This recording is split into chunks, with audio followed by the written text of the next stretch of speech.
Qual que é a sua senha? Deixa assim, depois eu arrumo. Cris? Oi, Flá, só um minuto. Tá bom. 2005, no final. Tudo parece 2005. Tentando organizar aqui, tive que vir para outro campo. Espera aí só um minutinho. E a luz está horrorosa. Ixi. Aí. Acho que é assim. Ai, tá. Você está me ouvindo? Tô, super bem. Tô também. Ai, que bom. Deixa eu botar um apoio, que eu tô com ele conectado para não descarregar no meio. Não, eu tô tentando esconder meu cenário aqui de trás. Eu também. Vamos. Oi, Isis. Oi, Isis. Bom dia. Obrigada por estar aqui. Pessoal, um minutinho que eu preciso apoiar aqui, que o negócio tá indo. Oi, Isis, dá um toque pra gente se você tá ouvindo e vendo bem a gente. Por favor.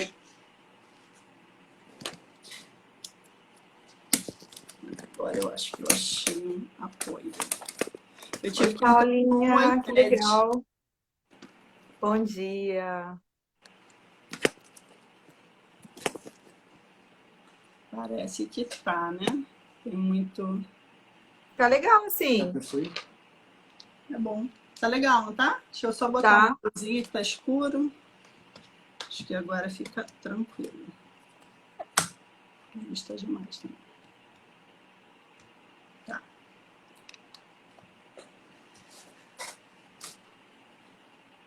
Aqui eu fiz uma apresentação. Oi, Eriquinha. Legal que você tá aqui. Você falou que você vinha. Cumpriu. Legal, Isis. Obrigada. Bom dia, Janete. Acho que deixa só para emergência, gente. E aí, se cair, eu boto esse. Oi, Ivan. Acho que é saudade dos nossos encontros aos sábados de manhã. Quem disse que a gente não ia voltar a fazer isso? Então, quando a gente se encontrava no Vigilantes, né, Van?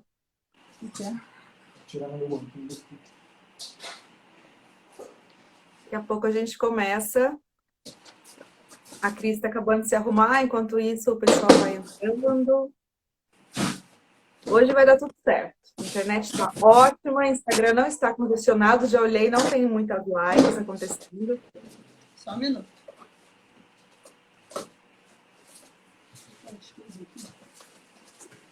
Não, acho que não. Sim, sim.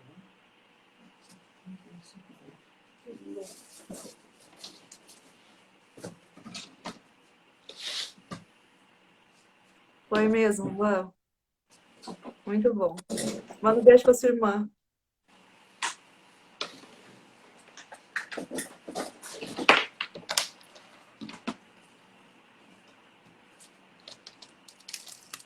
Desculpa, pessoal, eu tive que mudar de ambiente de última hora, porque não funcionou onde eu estava. Agora achei um canto da casa aqui com uma internet funcionando. Vamos ver. Legal. Acho que eu vou ter que começar com respiração diafragmática. Alguém sabe por quê? Esse é o meu truque. Bom dia. Esse é meu truque em palestras. A respiração antes? Antes, com todo mundo. Vamos esperar o pessoal chegar. Ai, que legal. Fazer junto. Ela estava lá para frente, mas eu vou antecipar, porque ó. Essa coisa de live tem disso, né? De chegar na hora, dar alguma coisa, como foi na nossa live de quinta, né? Que a internet deu. Depois como a gente tentou, né, Cris? É. E quantas vezes, né? A gente foi, voltou, o pessoal esperou, mas não foi. Não deu conta. Eu assisti várias essa semana, depois da nossa, até para entender, né? E aconteceu muitas, assim. Acho que é realmente o que eu estou entendendo é que o pessoal também está buscando outras formas, né? E as lives estão tendo muito público, até porque a gente já está na fase do... As séries já foram, os filmes, então agora eu quero vida real. Acho que é muito Verdade. disso, né? Eu tô vivendo isso na pele, eu já tô cansadinha. Oi, Dani! Bom dia! Minha amiga de infância. Oi, Pri. A Pri Oi, entrou também. Priscila. Legal. Pessoal, só uns 2 minutinhos para todo mundo entrar. Joana, Lu, bom dia. Porque vamos dar essa oportunidade, né? Às 11, sábado, é meio que 9 horas de dia de semana, né? Pelo menos Oi, na minha casa. Jana. Bom dia, Jana. Bom Obrigada aí por dia, estar de Jana. novo com a gente. A Eu Jana tentei também é sobrevivente. mandar para todo mundo em direct que estava na É, live na quinta, para, né? eu também mandei, porque muita gente acabou não vendo o post. E aí eu Bom dia, falei, não, Cristina. vamos mandar. É, Cris.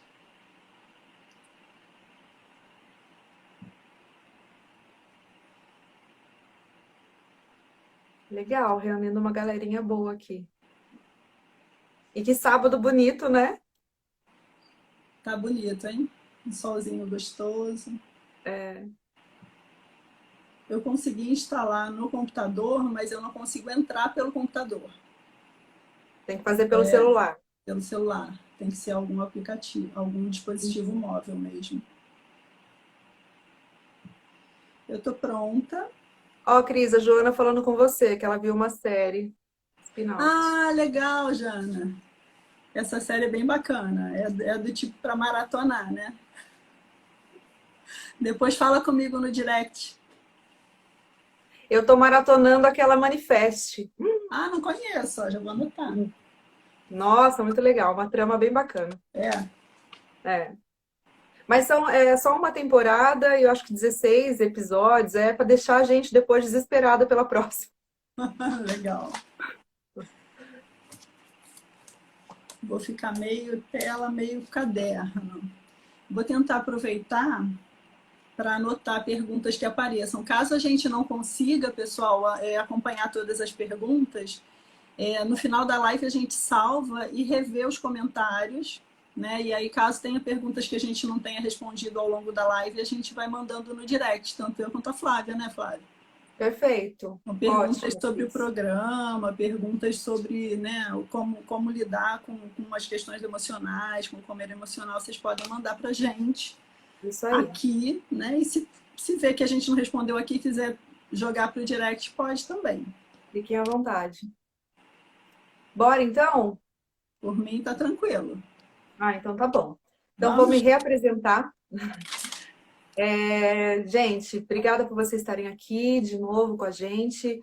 A nossa expectativa está bem grande, bem alta mesmo, porque a vontade de dar uma direção, das pessoas identificarem isso que sentem às vezes é muito grande pela minha parte e da Cris também. A gente tem se falado muito.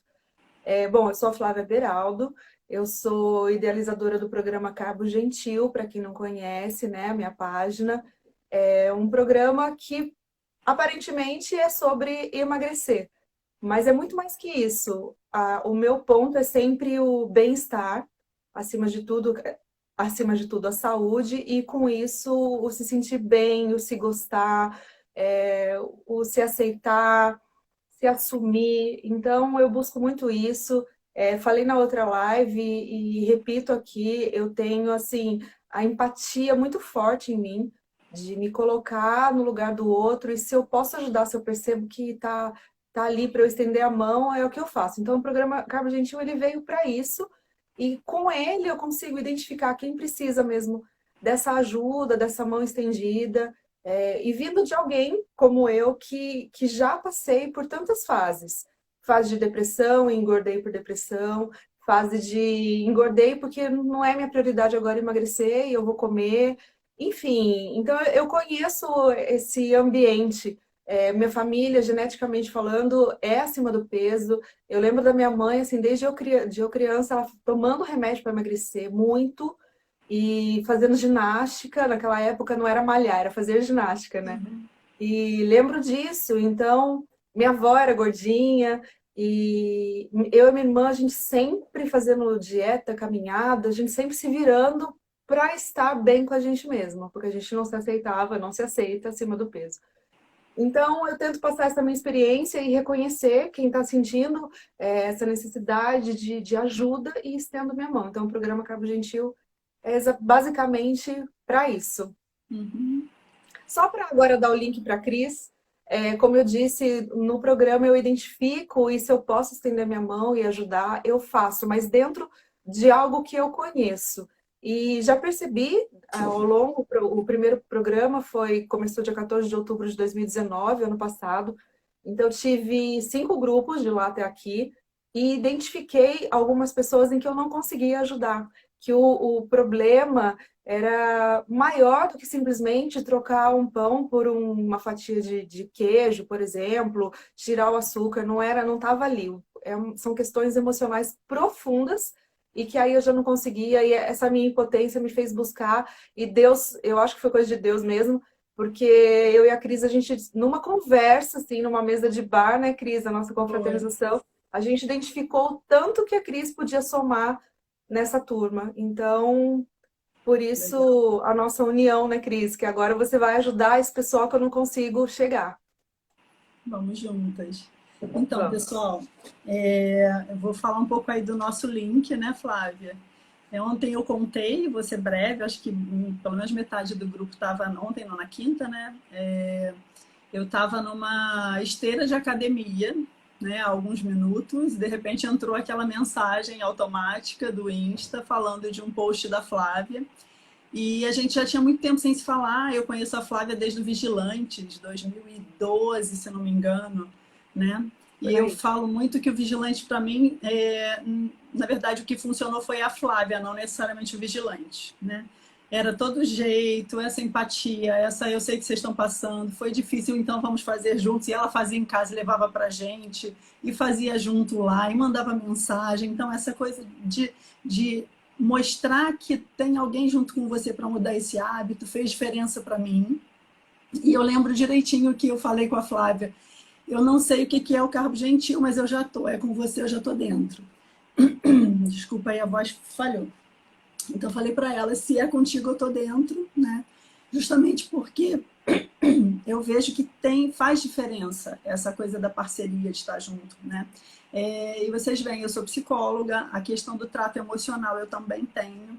E muita gente tentou adotar comigo, mas eu estava num momento que nem comigo eu não estava conseguindo dar conta. E junta ao não saber o que fazer, né? Então, eu acho que tem alguns fatores que entram aí, que são importantes a gente observar quando a gente está pensando em buscar uma qualidade de vida, né? Eu já não estava mais buscando emagrecimento, eu já estava buscando saúde, porque eu estava diabética, já, assim, não diabética, mas eu estava naquela linha limite, na linha limite ali, já estava tomando remédio para diabetes, para colesterol, uma série de coisas. Então, eu já nem me preocupava tanto com o emagrecimento e a aparência, eu já estava muito mais no estresse da saúde, né? Os médicos me alertando, me cobrando. E eu acho que muitas vezes acontece isso, né? Da gente juntar algumas coisas. A gente tem as questões orgânicas para lidar quando a gente quer, né, falar de saúde, de emagrecimento. A gente tem a questão do saber o que fazer, né? Tem a questão do exercício físico e tem o emocional. Então, se a gente para pensar, eu acho que até uma análise para vocês fazerem é o quanto que vocês lidam com todas essas etapas no momento de buscar um passo nesse sentido. E o que eu vejo, o que eu percebo, e hoje percebo em consultório também, é que as pessoas adiam muito a busca desse apoio emocional, né? Então, a gente vive aquela coisa do eu sei o que fazer e por que eu não consigo, né? E muitas vezes até nem sabe, acha que sabe, e a gente viveu isso fazendo o programa Carbo Gentil, né? Quantas vezes eu achava que estava fazendo low carb por orientação de endocrinologista, de cardiologista, de nutricionista, eu achava que sabia que estava fazendo, só fui aprender realmente quando a gente teve o momento do programa, né? De estar junto, de ter com quem tirar dúvida, de falar, de medir as coisas. Então, tem muito disso. Mas por que você acha que a pessoa não vai com essa demanda para o consultório ou nem procura essa ajuda? Preconceito ou não saber se rotular? Eu acho que Negação. Flávia, excelente pergunta. Assim, primeiro, a gente tem a gente chama muito de psicofobia, né? É o que a gente vive. A nossa cultura tem uma fobia contra as questões psi. Então, você não vê as pessoas tratando naturalmente a busca de um psicólogo ou de um psiquiatra, Eu acho que né? é pior ainda. Como a gente busca um cardiologista, né? Como a gente busca alguém para lidar com questões de estômago, né? E a gente falou na quinta, né? Quando tem uma dor de estômago, é notório, tem um lugar, eu sei o que fazer, eu sei a quem buscar. E as questões emocionais, elas são um incômodo que a gente fica... Primeiro, tem gente que tende a olhar isso como fraqueza, né? Então, eu não quero ser fraco, eu não quero assumir que eu preciso disso, né? Às vezes por desconhecimento, né? Tem gente que não sabe que a gente lida com emagrecimento no consultório.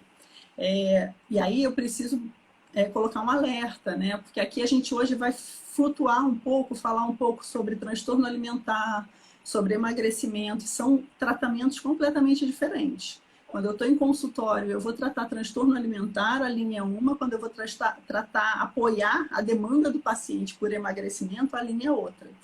E tem gente que me pergunta, mas o que o psicólogo vai fazer por emagrecimento, né? Eu não vou fazer o papel da pessoa que lida com o que é emagrecer e como emagrecer, né? Que é o que a Flávia faz no Carbo Gentil, ensinar o que é o low carb, o que é o jejum intermitente, o que são as estratégias possíveis, quais são os alimentos possíveis. Isso eu não entro, né? Eu entro na questão da emoção. Então, até um exemplo interessante é que, assim, muitas vezes em transtornos alimentares a gente chega a lidar com abusos na infância, né? Com questões de abusos que mexem com a emoção e que a pessoa carrega isso ao longo da vida, né? E a gente tem uma tendência a pensar que se eu não tocar no assunto mentalmente, eu resolvi, né? Se eu não lembrar disso, eu resolvi. Se eu não falar disso, não vai doer. E a gente escuta muitas vezes isso, né? Ah, deixa disso, né? Não pensa nisso não que vai passar. Né? E, na verdade, essas são, né, já começando a falar até do que é o objetivo nosso aqui, essas são estratégias disfuncionais, né? São estratégias prejudiciais. Quando eu não lido com a minha emoção, quando eu não lido com o que aconteceu comigo, que me gerou uma emoção, isso vai ficar ali, né? Tá ali, vai acordar em algum momento. E uma coisa que é importante é a gente ficar alerta a isso, né? Assim, o que vem na minha cabeça quando eu estou entrando num processo de fome emocional? Eu vou fechar esse parênteses rapidinho, né? Só alertar, tem gente entrando, a gente está falando sobre fome emocional, é o tema da live. Tem uma pessoa escrevendo aqui, só um minutinho, deixa eu dar uma lida. Então, a Isa está contribuindo aqui, dizendo que teve, né, um grande aumento de peso aí na gravidez, né? E aí, por fatores emocionais, começou a compensar na comida. E legal, Isis, que você já tem essa clareza, né? Que tem fatores emocionais envolvidos, porque a gente vai falar ao longo da palestra, tem gente que não consegue ter essa clareza, de que tem uma emoção nesse impulso, né? E o que acontece? A emoção, ela manda uma mensagem pra gente, né? Ela é uma forma de alertar o corpo para uma tomada de ação. E aí, o que muitas vezes a gente faz? A gente não toma essa ação, a gente não lê essa mensagem, né? A gente não tem o hábito de mapear o que está passando. Cris, às vezes não é nem o hábito, a gente não sabe. A gente vem de uma geração de uma criação mais dura, talvez nem tanto a nossa, mas dos nossos pais, de que para de chorar, caiu, levanta, que frescura. Sem o que você postou ontem da validação do que o respeito pelo que o outro está passando. Aqui em casa, por exemplo, quando a minha filha cai, e eu vejo, às vezes foi uma bobeira, mas eu acolho, eu não fico assim para ela, ai filha, já passou, já passou. Eu só falo assim para ela, a hora que passar, você pode parar de chorar. E deixa ela chorando, abraço, e aí vai passando. Quando ela para de chorar, eu falo assim, então passou, porque ela parou de chorar. E é uma coisa que não é fácil, porque às vezes eu vejo que é uma bobeira, mas eu sei que para a idade dela ela não sabe lidar com aquilo.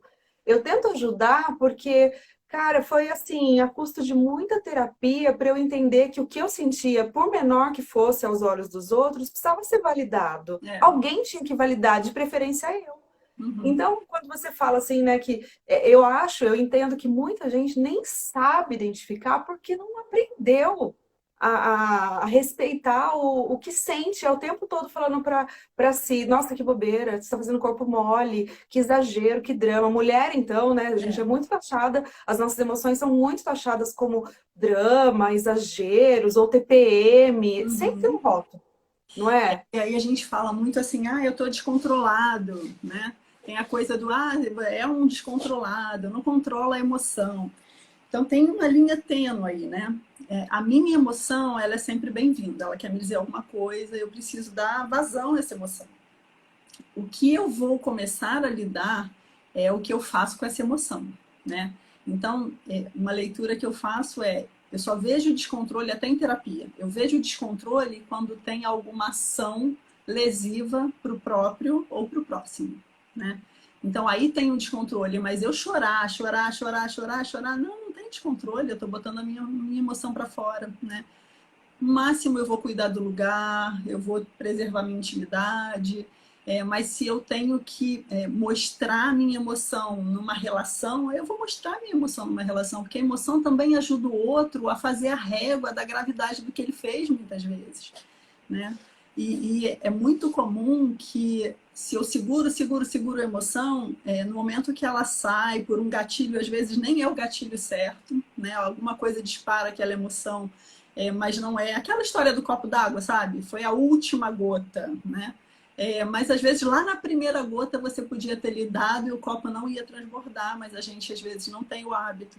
Quando eu falo de regular a emoção, eu não posso deixar de falar de solucionar problema, não posso deixar de falar de sono, né? É interessante, o pessoal no consultório chega, de repente, com sintomas de depressão, até com alguma queixa de fome emocional, e eu começo a investigar o sono da pessoa. Não dá para não fazer isso, né? Porque às vezes a gente também acha que tudo bem, eu acordo 5 vezes durante a noite, algumas delas eu chego a levantar da cama e volto para dormir. E a gente tem que ter consciência de que o sono ele tem uma função reparadora e de produções químicas, né? É no sono que eu vou produzir a química que regula o meu metabolismo. Se o meu sono não é contínuo, o sono ele acontece em fases. Eu tenho um sono contínuo, eu começo nas fases iniciais até chegar na fase reparadora, né? Lá do sono REM, profundo. Se eu fico acordando, eu começo tudo de novo. E aí eu acordo no horário que eu tenho, né, minhas obrigações, e eu não tive tempo de cumprir todas as fases do sono, eu não chego no sono reparador, eu não chego no sono onde eu produzo as químicas que vão regular meu metabolismo, né, que vão regular uma série de outras coisas. Então, assim, é muito complexo. Até estou falando isso, que eu não quero que vocês entendam que aqui eu vou dizer o que fazer. Aqui eu vou ligar vários alertas, né? Vou ligar vários, sabe assim, botar o holofote em cima e você vai começar a se olhar. Em algumas situações você vai ver, opa, só com esses alertas eu consigo reprogramar meus pensamentos, minha cabeça, eu consigo olhar e fazer perguntas, né? Eu vou ensinar aqui algumas perguntas, eu consigo começar a me questionar para rever meus hábitos. E se você perceber que não, né?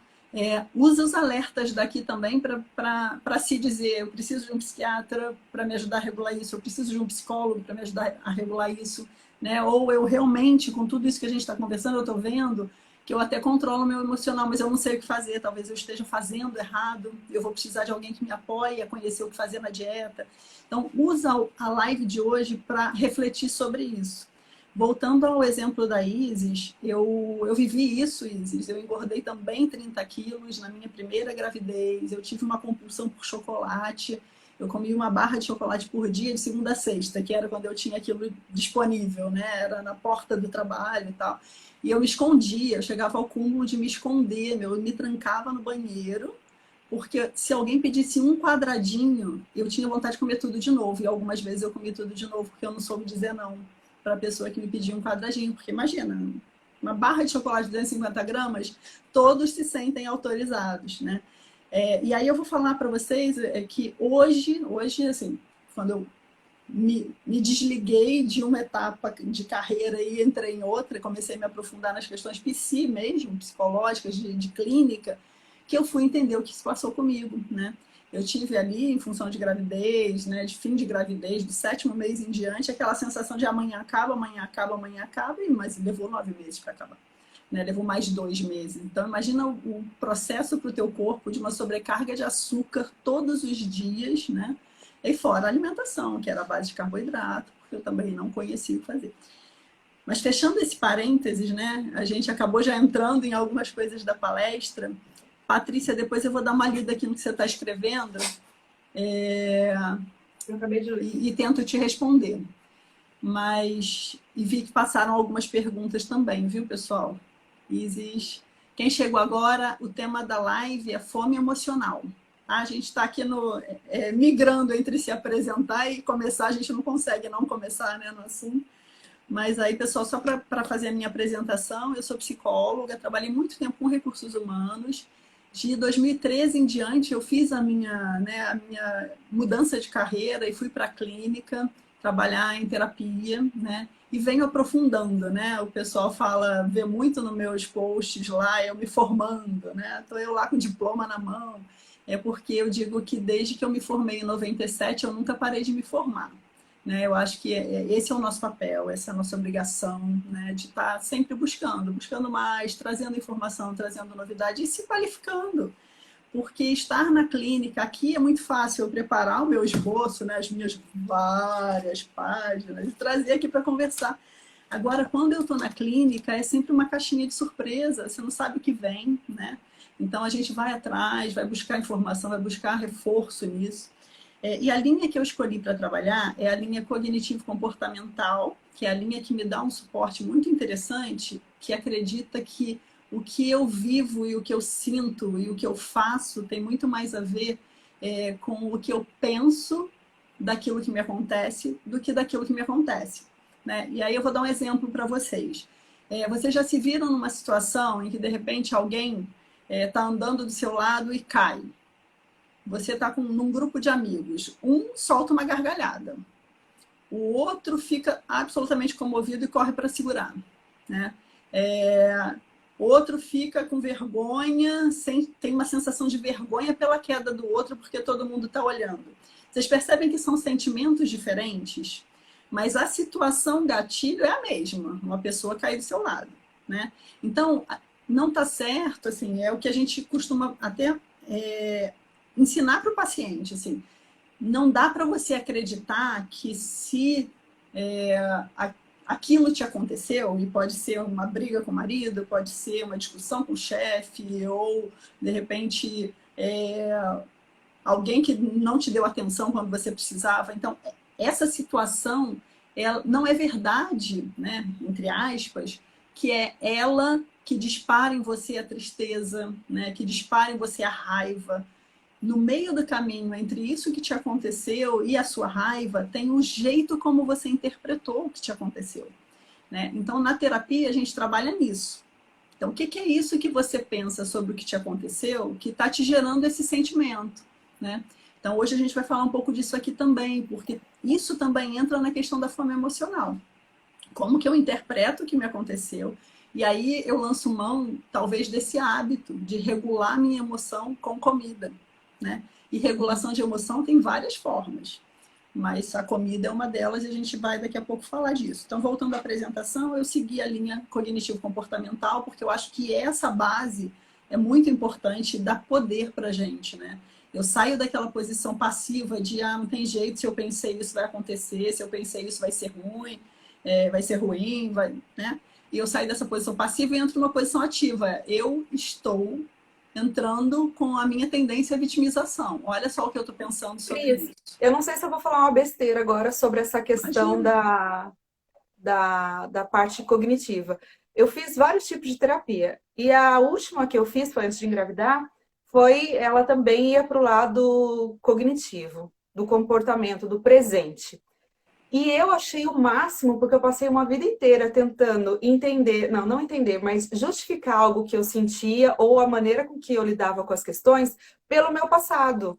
criação, frustração, o que faltou, o que sobrou, se eu fui mimada, se eu fui largada, mas não vinha pro presente. E aí eu continuava sem saber lidando. Então, cada vez que me Aham. acontecia algo, eu justificava pelo passado. Ah, mas eu entendi, é porque eu fui assim, é porque eu fui assado. O presente, essa parte da parte. Cognição, é certo falar? A cognição tem a ver com pensamento, né? Tá. Essa E parte cognitiva, né, de tratar, me trouxe muito mais responsabilidade é, pelo é. ato. Porque a Entendeu? gente sai da posição de culpar o outro, né? E a gente, Sim. assim, não é que eu não trabalhe isso na terapia, né? Porque às vezes eu preciso ajudar o paciente a entender o que aconteceu lá atrás, né? Que faltou suprir uma necessidade emocional dele que ele continua buscando até hoje. Né? Isso Uhum. acontece. Depois eu vou trazer alguns exemplos para vocês também. Então eu olho para trás também, mas eu não me prendo lá atrás. Né? Eu não Isso. posso deixar o paciente num tempo em que ele não tem ação. Eu tenho que Uhum. usar esse tempo para que ele entenda o que está passando com ele. Entendendo o que está passando com ele, ele vai usar isso até como estratégia de enfrentamento. Tudo bem, aconteceu, mas olha eu aqui hoje me comportando da mesma forma que eu me comportava lá atrás. Né? Uhum. Então, gente, assim, tem muitas questões emocionais que a gente passa e eu vou pedir a vocês até que não se exponham aqui agora, mas pensem, né? Quantas vezes eu recebo paciente em consultório que tem a fome emocional muito intensa e que a gente fica liberando, né, a classificação do transtorno alimentar.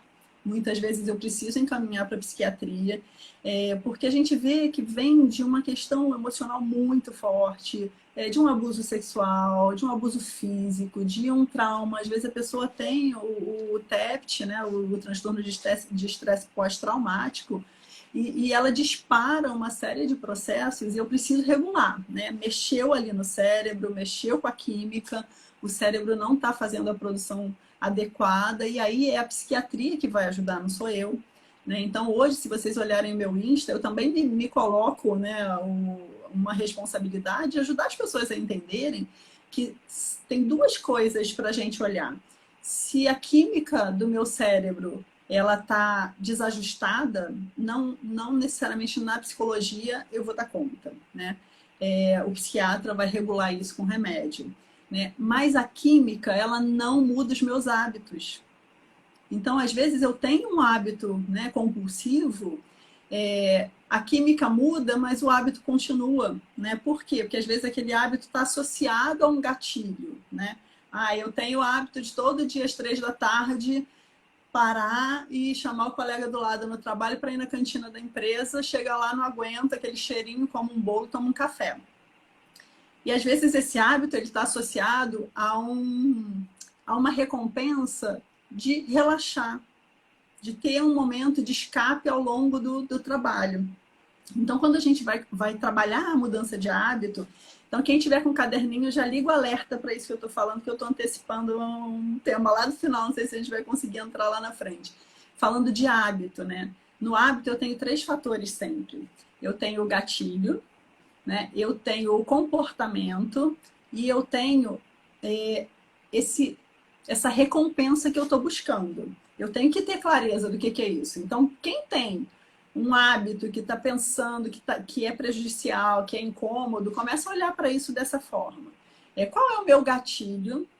Que comportamento que eu tenho e que recompensa que eu estou buscando? Então, nesse exemplo que eu dei, né? Pessoa que levanta, chama o colega do lado para tomar um café com bolo na cantina do trabalho. Se ele faz essa análise, pode ser que ele perceba que o que ele quer é lidar com aquela sensação de estou enfadado, né? Estou aqui concentrado, fazendo uma coisa que é repetitiva há muito tempo, enfadei. E aí ele para, naquele momento, ele começou um dia, chamou o colega, foi lá comer um bolo, foi legal, bateu um papo, comeu um bolo. Só que isso repetidamente começou a trazer prejuízo.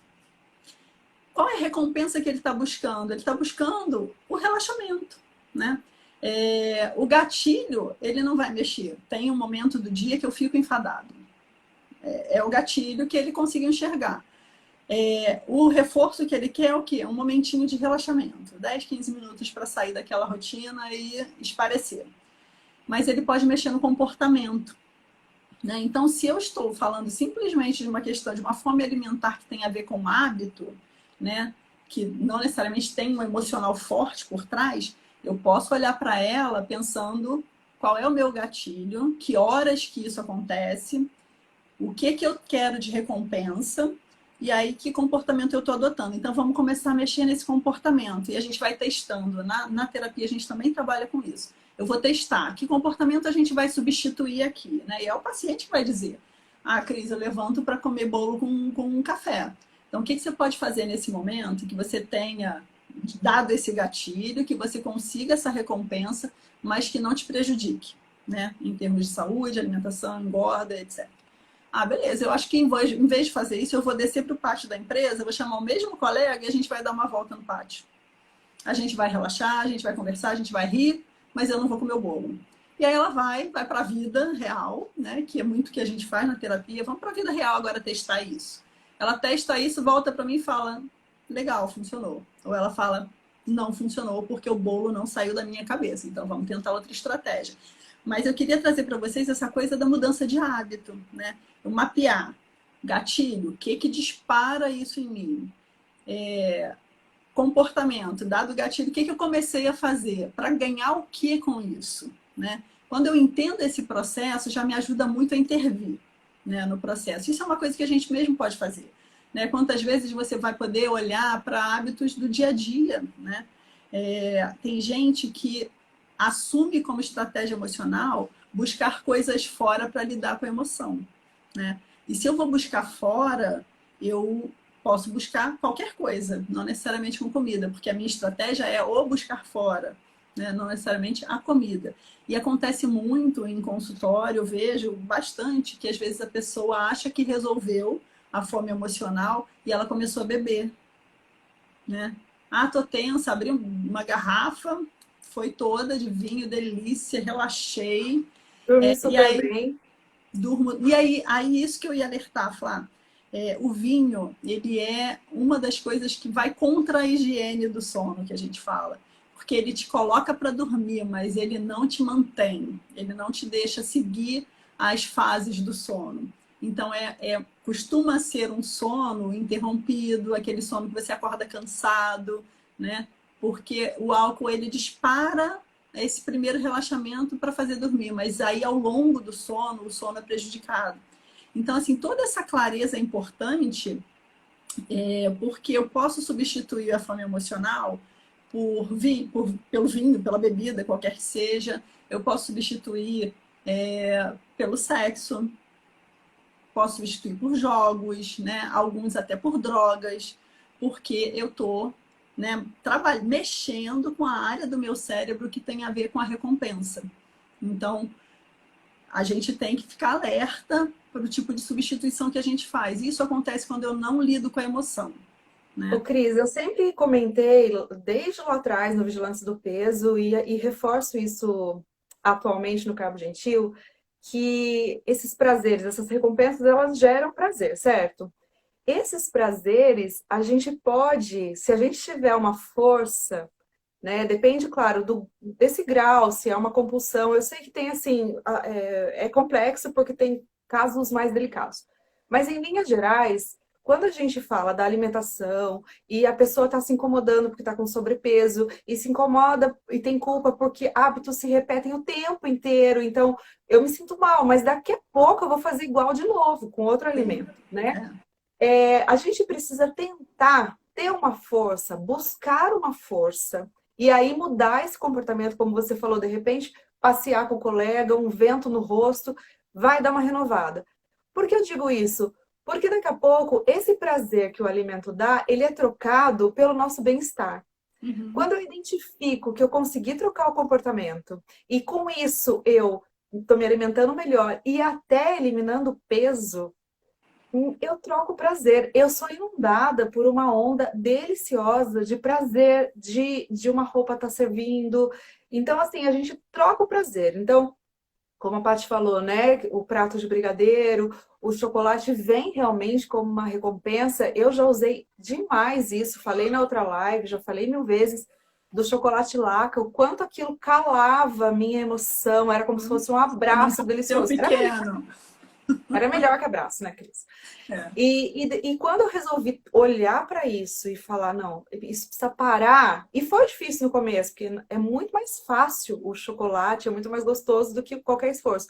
E quando eu consegui ver aquele resultado chegando, então eu trocava aquele momento do prato de brigadeiro por, de repente, testar uma receita nova, experimentar roupa. Gente, quantas vezes eu descia meu guarda-roupa experimentando a calça que não servia para saborear o passinho a mais. Não era ainda o botão fechando, mas tá entrando. Entrou mais. Isso também me dava um prazer muito grande. Então eu falo que assim, esse começo, ele pode ser assim, eu gosto de analogia, né? Eu tenho medo do mar, né? Eu adoro a água, mas eu tenho muito medo de entrar na praia. Sempre tive, não consigo ir sozinha, a menos que seja aquele mar para criança, de piscina, né? Então eu imagino assim que esse começo é atravessar essa arrebentação. É levar um tombo, um caldo, ter que levantar, ralar o joelho, mas conforme eu vou dando passos, daqui a pouco eu chego num lugar, naquela calmaria, em que eu consigo aproveitar melhor o mar que eu tanto gosto, né? Então, esse começo, ele requer um esforço, né, Cris? Muito grande. O paciente vai ter que querer também. Tem isso. Sim, com certeza. Eu estou vendo aqui alguns comentários. Pessoal, vocês estão me lembrando que eu preciso falar de alguns indicadores de transtorno alimentar, né? Lembra que eu falei lá no começo? Quem chegou agora, a gente está falando de fome emocional, ok? Mas vou trazer algumas outras informações para vocês ligarem o alerta. Quando que eu tenho indícios, isso eu olho na clínica, quando eu tenho indícios, e eu posso até chamar de indicadores, de que eu possa ter aí uma fome, um transtorno alimentar, e aí isso é um quadro clínico a ser tratado em parceria com a área médica, né? Por exemplo, uma compulsão alimentar. Hoje eu vou dar uma ideia aqui só de compulsão e bulimia, que tem mais a ver com o que a gente está falando, né? Se eu tenho uma desconfiança, quando que eu tenho uma desconfiança de uma compulsão clínica, né? Quando eu tenho episódios que se repetem semanalmente, né, que duram pelo menos 3 meses. Então, tá ficando claro aí para vocês a necessidade de mapear o que acontece com a gente, né? Porque senão eu chego no médico e falo, eu acho que foi só nas últimas semanas. Não, eu preciso saber exatamente há quanto tempo você vem vivendo isso. Então, a gente tem que ter o hábito de se observar, né? Eu vou falar daqui a pouco de algumas dicas aí de monitoramento, mas assim, voltando, a compulsão alimentar, indicadores são repetir pelo menos uma vez por semana, ao longo de 3 meses, cada episódio durando aí cerca de 2 horas, de um comer compulsivo, exagerado, que te dá desconforto abdominal, né? Em geral, quem vive isso sente culpa, né? Sente arrependimento, e tudo isso tem a ver com um disparo emocional. A pessoa tem clareza de que alguma coisa aconteceu e disparou o episódio, né? E às vezes é uma memória, não necessariamente alguma coisa que aconteceu agora, às vezes é uma memória.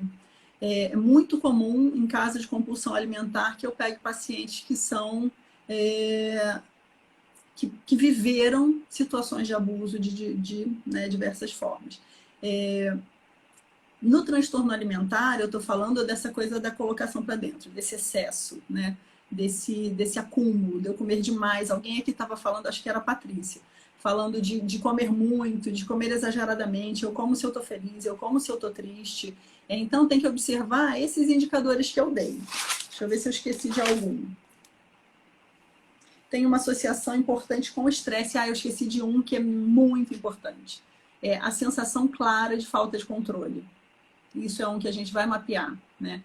Teve a sensação clara de que eu não conseguia controlar aquilo e foi o que ela falou aqui agora. Se teve essa sensação clara de falta de controle, vamos ligar o alerta. Tem um excesso, durou mais de 3 meses, semanalmente acontece, posso estar lidando com uma compulsão alimentar. E é muito importante a gente olhar isso, gente, porque assim, se eu não lido com o emocional que está disparando isso, e é uma das coisas que a gente fala em pacientes que estão se preparando para cirurgias, né? As cirurgias de redução de estômago, etc. Primeiro, olha o teu emocional. Olha o emocional, vai buscar um apoio, vai buscar um acompanhamento, porque pode ser que após a cirurgia você tenha o emocional abalado ainda, né? Vamos primeiro lidar com essa emoção que te leva à compulsão, sabe? Então, a gente, em pacientes que a gente avalia, eu, por exemplo, eu não avalio pacientes para cirurgia bariátrica. Eu só avalio o paciente se for meu. Se ele chegar para mim pedindo uma avaliação para fazer cirurgia, eu não faço. Porque eu preciso conhecer aquele paciente. Aí é uma questão minha, é a minha ética pessoal. Eu quero conhecer aquele paciente, eu quero ter certeza de que ele já tem estratégias emocionais prontas para lidar com o pós-cirúrgico. E se ele não tiver, a gente vai desenvolver ali. Senão eu não aceito, não faço relatório para autorizar cirurgia. Porque eu acredito que esse emocional ele precisa ser lidado, né? A gente falou aí, né, desses critérios todos, aí eu queria fazer um alerta, né, que é muito interessante, os pacientes se chocam quando eu falo disso para eles em terapia. Só um parênteses, quem está chegando agora, a gente está falando de fome emocional, tá? Estou repetindo sempre porque as pessoas vão e vêm, então é legal quem está chegando saber, até para decidir se quer continuar aí com a gente, o papo tá interessante, mandem as perguntas. Patrícia, te respondo já. A gente tem situações que a gente chama de purgação. O que é a purgação? Quando eu começo a fazer um movimento de colocar para fora, né? E aqui eu tenho casos indicativos, né? Lembrando, eu sou psicóloga, eu não faço diagnóstico, mas eu ligo alertas, né? Então, se eu tenho que conhecer isso, eu tenho que conhecer quais são os indicadores até para eu ligar os alertas e deixar claro para o paciente que tem ali um alerta e que talvez esse seja um motivo para ele procurar um apoio numa psiquiatria, né? E aí eu tenho uma rede de psiquiatras que apoiam, né? Que eu acabo encaminhando para eles. A ideia é, vamos ligar o alerta, né? Nesses indicadores de compulsão que eu já falei, né? Repetindo rapidamente, durar por mais de 3 meses, uma vez por semana pelo menos, cada episódio durando aí umas 2 horas de um comer exagerado, e uma falta de controle absurda. A sensação de eu não tenho gestão sobre mim, eu não consigo decidir não comer. Essa falta de controle é alerta para a compulsão, que é um transtorno alimentar e é caso clínico, né? E para purgação, é quando os indicadores principais são quando a pessoa faz uso de laxante. Muita gente acha que isso é natural. Não, tranquilo, comi demais, vou tomar um laxante. Né? E tem gente que faz uso de laxante sem recomendação médica com frequência. Isso é indicativo e a gente liga o alerta nesse caso. Né? O uso de laxante não é alguma coisa que está na linha da normalidade. Tá? Outra coisa, vômito. E aí o clássico que a gente conhece de bulimia é esse fazer vômito, né? E muitas vezes a gente liga o alerta para o paciente quando a gente vê, de repente, calos nas mãos, né? Na tentativa de fazer vômito com frequência, ele machuca a mão. E tem uma série de outras coisas, problemas nos dentes, porque vem o vômito muito ácido, o nosso dente não está preparado para isso. Tem vários indicativos que a gente observa também na clínica. E fora que, assim, um risco de um transtorno no trato, né? Muito forte, porque você está botando ácido para um lugar que não está acostumado, não está preparado, né? O tecido não é preparado para esse produto tão ácido que vem do estômago para o vômito. Então, o vômito é um alerta que a gente liga. E outra coisa, e aí é o que mais choca o paciente, é quando ele abusa de exercício físico. E aí todo mundo fala, pô, peraí, mas fazer exercício físico não é bom? É ótimo, né? Ter a rotina do exercício é ótimo, é necessário que o exercício seja feito, mas eu não posso deixar de ligar o alerta, né? Eu não estou criticando o exercício físico de forma alguma, tenho que deixar isso claro para todo mundo. Mas quando eu tenho conscientemente o exercício como uma estratégia para lidar com o meu comer excessivo, aí é um alerta para um possível transtorno, né? A pessoa buscando um equilíbrio, é isso? Tipo, exagerei, então hoje, em vez de correr 5 quilômetros, hoje eu vou correr 10. É isso? E aí, assim, associado aos episódios, né? Episódios compulsivos, né? E pensamentos em torno da comida, tá? Então, não vou aprofundar nos transtornos alimentares, mas eu como psicóloga, não posso deixar de falar deles aqui, até para não parecer que eu vou seguir eu vou tratar da mesma forma quem quer emagrecer e que tem um excesso, mas que não é classificado como transtorno, né? e quem tem o transtorno.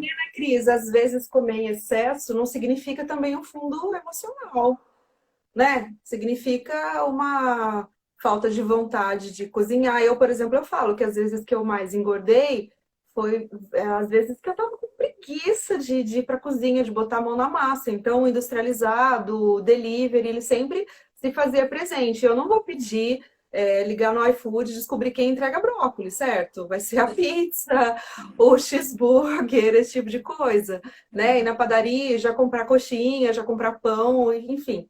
Então também tem isso, né? De repente, não é porque de repente eu tô acima do meu peso. Eu conheço uma pessoa assim, eu tava pensando sobre ela. Eu falei, essa pessoa, ela é acima do peso, não tá pronta para emagrecer, mas não, eu conheço bem, é uma pessoa muito próxima. Não tem nada a ver com questão psicológica ali. Tem do tipo, tá confortável sim, tá bom, meu marido não reclama, enfim, e não tem ninguém me cobrando, tá tudo certo. Então, eu sinto que nem sempre comer mais ou estar acima do peso vem de uma compulsão, de trauma ou de fatores psicológicos, certo?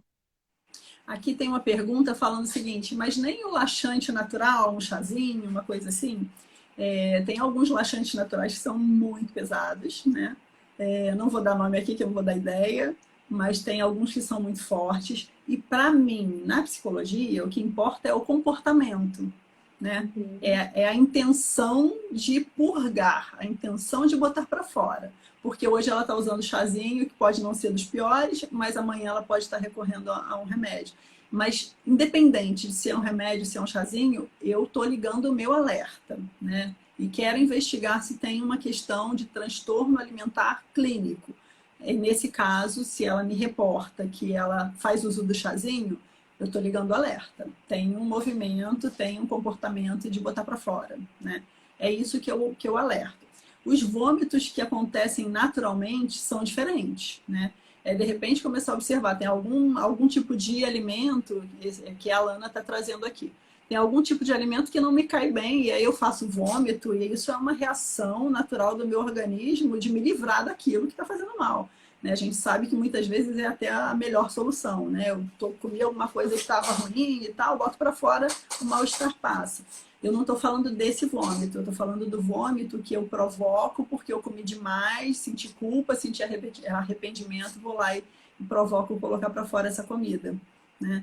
E em caso de bulimia, tem pessoas que põem para fora e comem mais, né? Aquela coisa de botar para fora para poder comer mais, para continuar anestesiando essa emoção. Quem chegou agora, falamos de fome emocional, ok? Então, A Elis está dizendo assim, controlar o pensamento em comida é difícil.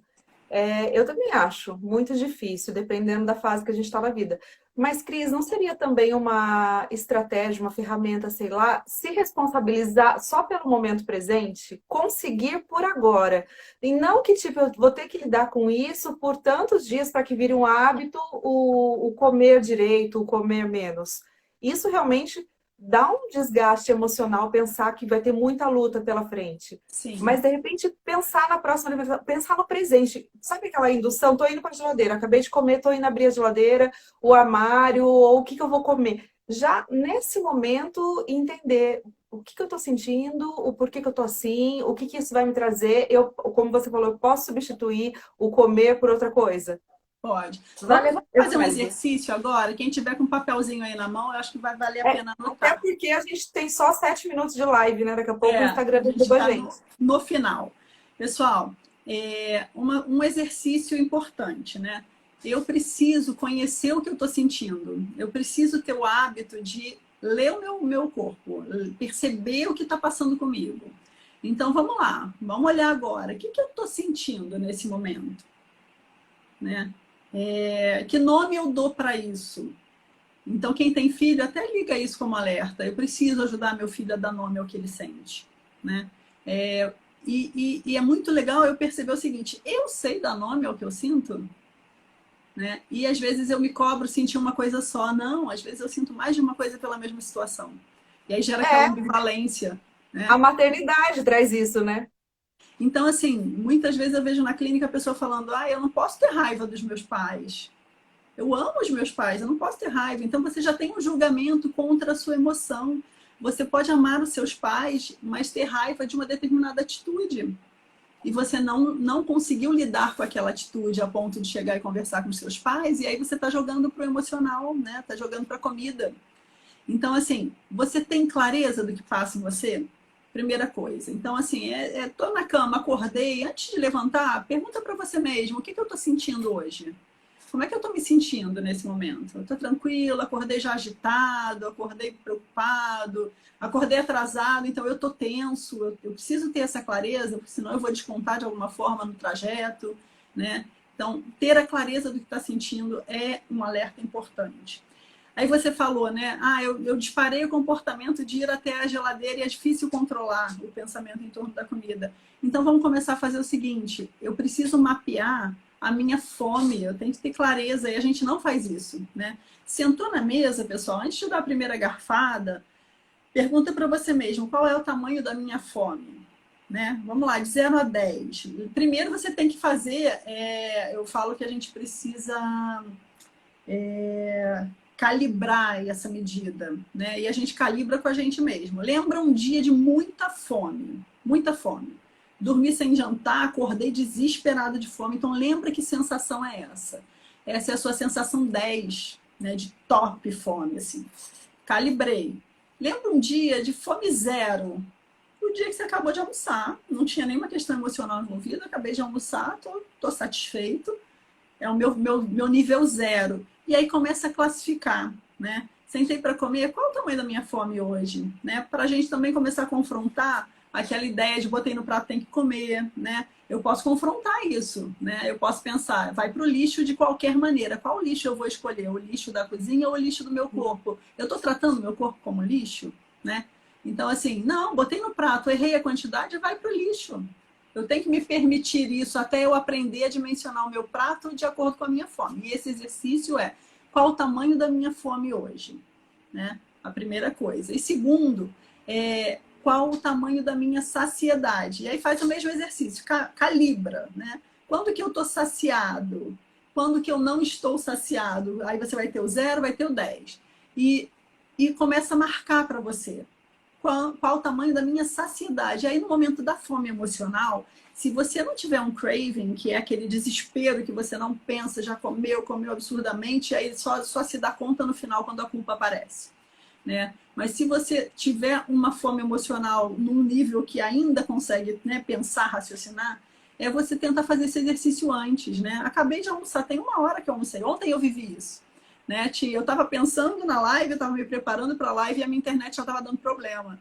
Eu levantei e abri a geladeira. E com a geladeira aberta, aí eu fiz isso aí, né? Porque eu preciso adotar, eu preciso experimentar isso para eu poder ensinar. Com a geladeira aberta, eu perguntei, qual é o tamanho da minha fome? Tem 1 hora que eu almocei, eu estava super satisfeita, eu não tenho fome. E agora, qual é o tamanho da minha saciedade? Eu ainda percebo a comida no meu estômago. Não é isso que eu preciso, né? E aí eu fechei e fui buscar o chazinho, eu até postei para vocês, né? Só não quis falar demais lá, mas sim, aquele foi o meu recurso para lidar com a fome emocional que apareceu na hora que eu estava prevendo. Olha só, eu estava lá na frente, a gente tem muito assunto, a gente pode até marcar outra, viu? Eu estou aqui angustiada, tinha tanta mais coisas para falar. Faltam 2 minutos. Aí eu percebi, vou usar esse exemplo para falar um pouquinho de ansiedade. A minha cabeça estava lá na frente, né? Eu estava vendo um momento. 25 minutos restantes, 25 segundos. Ele vai desligar, né? Então a gente precisa se despedir. Vamos marcar outra. Então, além de marcar outra, de repente vocês trazerem pra gente por direct o tema que mais chama atenção pra gente falar, pra gente selecionar na próxima live. A gente vai salvar e tentar colocar isso ou no YouTube ou no IGTV. Tá.